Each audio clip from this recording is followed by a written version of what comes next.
வியப்பில் ஆழ்த்தும் சாகாவரம் பெற்ற ஜெல்லி மீனை பற்றி பார்க்கலாமா? வாங்க பார்க்கலாம். ஜெல்லி மீன்கள் பார்த்தீங்கன்னா குழியுடலிகள் வகையை சேர்ந்தது அப்படின்னு சொல்லலாம்.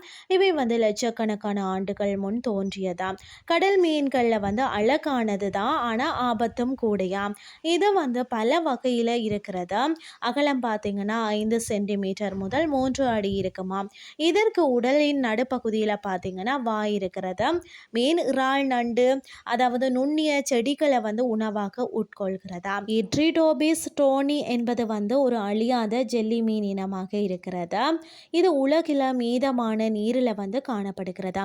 இது தலைகளாக வயதாகி எப்போதும் வாழும். இது வேட்டையாடப்படும் வரை பார்த்தீங்கன்னா என்றென்றும் வாழும் திறனை கொண்டுள்ளதா. இந்த உயிரினம் முதல்ல விஞ்ஞானிகளால் 1883 கண்டறியப்பட்டதாம்.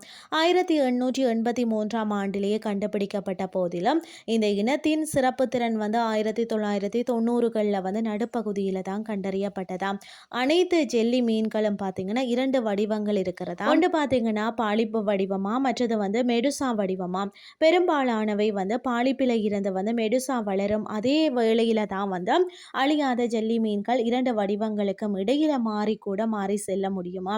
அதாவது எல்லா ஜெல்லி மீன்களையும் போலவே இதற்கு மூளையோ இதயமோ இல்லையா. அதாவது சாதாரண நிலைமைகளில் கூட அழியாத இந்த ஜெல்லி மீனின் வாழ்க்கை சுழற்சி மற்ற ஜெல்லி மீன்களை போலவே இருக்குமா. இது பார்த்தீங்கன்னா ஒரு லார்வாகவ தொடங்கி ஒரு பாலிப்பான ஒரு சிறிய, அதாவது அனிமோனை போல தோற்றமளிக்கும் ஒரு சிறிய நிலையான ஒரு வடிவம் உருவாகிறதா.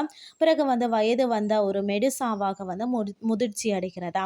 இருப்பினும் சுற்றுச்சூழல் அழுத்தம் அல்லது உடல் சேதத்தை எதிர்கொள்ளும் போதுதான் இந்த ஜெல்லி மீன் அதன் வாழ்க்கை சுழற்சியின் முந்தைய நிலைக்கு திரும்பி அந்த வயது ஒரு செல்களை மீண்டும் பாலிப்பு நிலைக்கு அதாவது இளைய வடிவம் மாற்றும் அப்படின்னு சொல்லியும் இயற்கை வரலாற்று அருங்காட்சிய ஆய்வுல தெரிய வந்துள்ளதாம். இந்த உயிரினம் பார்த்தீங்கன்னா முதல்ல விஞ்ஞானிகளால் 1883 ஆண்டுல தான் விவாதிக்கப்பட்டதாம். ஆனால் ஒரு நூற்றாண்டுக்கு பிறகுதான் வல்லுநர்கள் அதை சிறைப்பிடித்து வைத்திருந்த போதும் அதன் நித்திய வாழ்க்கை சுழற்சியை தற்செயலாக கண்டுபிடித்தாங்களாம். முதல்ல மத்திய தரையில கடல்ல கண்டுபிடிக்கப்பட்டு உலகளவில் கடல்களில் காணப்படும் இந்த ஜெல்லி மீன் சிறியது. பொதுவாக சுமார் 4 தொடக்கம் 5 மில்லிமீட்டர் விட்டம் கொண்டது.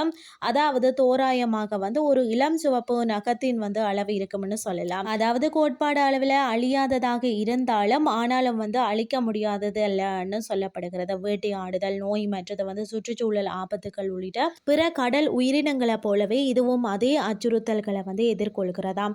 இது உயிரியல் ரீதியாக காலவரையின்றி மீண்டும் தொடங்க முடியும் என்றால் தங்களுடைய ஆயுள் காலத்தை வியத்தகு முறையில தான் நீடிக்க இந்த திறனை பயன்படுத்துவதற்கு முன்பு தான் இறந்து விடுகிறதா.